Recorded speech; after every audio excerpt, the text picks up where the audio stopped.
और चलिए अब बात दिल्ली से बड़ी खबर की। विपक्ष के उपराष्ट्रपति उम्मीदवार के नाम का ऐलान किया गया है। बी सुदर्शन रेड्डी विपक्ष के उम्मीदवार घोषित किए गए हैं। उपराष्ट्रपति पद के उम्मीदवार बने हैं बी सुदर्शन रेड्डी। खड़गे ने सुदर्शन रेड्डी के नाम का ऐलान किया है। तो देखिए कि कल एनडीए की पार्लियामेंट्री बोर्ड की बैठक हुई और उसके बाद सर्वसम्मति से वीपी राधाकृष्णन का नाम सामने आया और जहां पर एनडीए के उम्मीदवार के तौर पर राष्ट्रपति के नाम से, उसके बाद विपक्ष ने भी अपने उपराष्ट्रपति उम्मीदवार के नाम का ऐलान किया है। सुदर्शन रेड्डी के नाम का ऐलान किया गया है। विपक्ष की तरफ से उपराष्ट्रपति के उम्मीदवार का ऐलान सुदर्शन रेड्डी होंगे। इसका ऐलान खुद खड़गे ने किया है, यानी कि मल्लिकार्जुन खड़गे ने। अब देखना होगा, क्योंकि कल देखिए जहां पर आप देखिए कि वीपी राधाकृष्णन कल अपना नॉमिनेशन दाखिल करेंगे, तो वहीं उपराष्ट्रपति पद के उम्मीदवार बने हैं सुदर्शन रेड्डी विपक्ष के। ज्यादा जानकारी के साथ संवाददाता विनीत इस खबर पर जुड़ गए।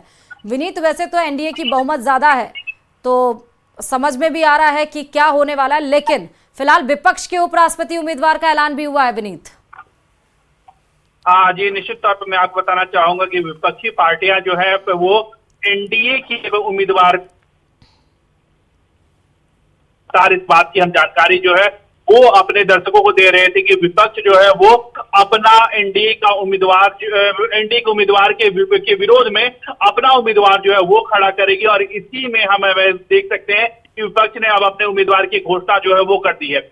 एक बड़ी बात यहाँ पर मैं आपको बताना चाहूंगा कि जिस तरह से बीजेपी ने या फिर एनडीए ने एक ट्रम्प कार्ड खेला था, दक्षिण भारत से उम्मीदवार दिया था, तो उसके कार्ड को लेकर के जो है वो विपक्ष ने भी दक्षिण भारत से ही उम्मीदवार दिया है। तो कहीं ना कहीं जो बीजेपी की मंशा है या फिर दक्षिण भारत के जो विपक्षी पार्टियों के दल है, चाहे वो डीएमके हो, कहीं ना कहीं डीएमके पर भी यह दबाव है कि वह जो है वो एनडीए के उम्मीदवार को समर्थन करे।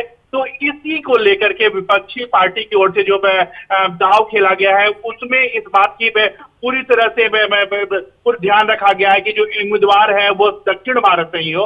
और इसी कड़ी में विपक्ष ने जो है वो अपने उम्मीदवार के नाम की घोषणा जो है वो कर दी है। बिल्कुल बिल्कुल बात सही कर रहे हैं विनीत, क्योंकि तमिलनाडु से बी सुदर्शन रेड्डी भी आते हैं, सीपी राधाकृष्णन भी दक्षिण से आते हैं। हालांकि बी सुदर्शन रेड्डी पूर्व में जज भी रह चुके हैं। विनीत जी, निश्चित तौर पर उनका जो प्रोफाइल है वो काफी बड़ा प्रोफाइल है, क्योंकि किसी भी बनाने के पहले जो है उनका प्रोफाइल भी जो है उसका जाता है। तो विपक्षी पार्टियों की जो मंशा है वो हम उम्मीदवार को वॉकओवर नहीं दे सकते हैं। हालांकि जो जीतने की संभावना है, जो गणित है वो एनडीए के उम्मीदवार के पक्ष में है, लेकिन विपक्ष भी जो है वो कहीं ना कहीं चुनौती जो है वो एनडीए के उम्मीदवार को देने की कोशिश जो है वो करेगा। साथ ही साथ अपना खेमा भी एकजुट करने की कोशिश करेगा। और इसी कड़ी में जो है वो विपक्ष ने अपने उम्मीदवार के नाम की घोषणा जो है वो कर दी है। माफ करिएगा, तमिलनाडु नहीं अविनीत, आंध्र प्रदेश से आते हैं। अब ये बताइए कि दोनों जब दक्षिण भारत को साधने के लिए जुटे यहाँ पर, तो विपक्ष का एजेंडा यहाँ पर क्या है? उन्होंने आंध्र प्रदेश से बी सुदर्शन रेड्डी को जो उतारा है। जी, निश्चित तौर पर यहाँ पर आंध्र प्रदेश से जो है वो उतारा है, तो कहीं ना कहीं में तेलुगु देशम पार्टी जो एनडीए की सहयोगी पार्टी है उनके लिए भी यहाँ पर एक चुनौती जो है वो हो सकती है। हालांकि जो चंद्रबाबू नायडू हैं उन्होंने अपना समर्थन जो है वो एनडीए के उम्मीदवार को पहले ही घोषणा कर दी है, लेकिन आंध्र प्रदेश से जो है वो विपक्ष ने अपना उम्मीदवार खड़ा करके कहीं ना कहीं चंद्रबाबू नायडू पर एक दबाव बनाने की रणनीति जो है वो की है। हम देख सकते हैं कि इसी तरह की रणनीति जो है जब मीरा कुमार को उतार करके बीजेपी ने जो है।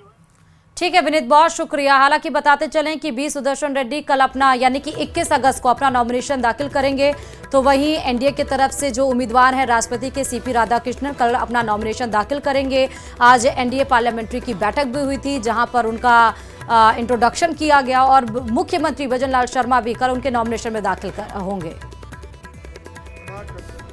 क्योंकि जब कभी भी लोकतंत्र और संविधान खतरे में होता है तो अपोजिशन के लोग एक होकर अन्याय के खिलाफ लड़ते हैं। तो इसीलिए हमने ये तय कर दिया है कि इस इलेक्शन में एक अच्छे उम्मीदवार को एक अच्छे कानूनदा आदमी को और एक अच्छे स्वभाव के जो उम्मीदवार है उसको हम खड़ा करने जा रहे हैं। वो इसलिए मैं आपके सामने 4 लाइन पढ़ूंगा। इस व्यक्ति का भी व्यक्तित्व भी मालूम होगा और ये उनकी कार्य का आपको परिचय भी होगा। Sri B. Sudarshan Reddy Garu is one of the India's most distinguished